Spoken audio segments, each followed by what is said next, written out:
Gatis Jakovičs, man tev šodien 9 punkti. Īsumā par spēli varbūt. Apsveic pirmkārt ar uzvaru. Paldies.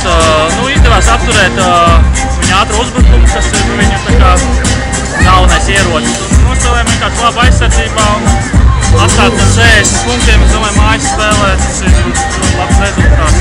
Mēs ir uzvarējām. Ar ko atšķirās spēle no iepriekšējās nedēļas? Tieši ar to arī varbūt atšķirās, ka mēs spēlējām tā aizsardzībā. Daudz agresīvāk aizsardzību, vieglāk slēdz punkti. Kad mēs piespiedām viņus spēlēt 5-5, tad viņiem grūti gāja. Esat grupas līderi, kāds sajūts? Skaidrs, ka pussolis uz priekšu vēl ir spērts. Bet, jā, bet tie rezultāti ir tādi, kad izskatās, ka tam 3 uzvarām nepietiks, tā kā vēl 2 spēles un jāizcīnas mums 1 uzvaru. Kāds bija uzstādījums uz spēli varbūt īsumā uz šo? Tad tie arī bija galvenais, pamainīt aizsardzību, agresīvāk aizsardzība, viņu ātrais uzbrukums un tieši arī tas, ka viņi paši slikti atgriežas.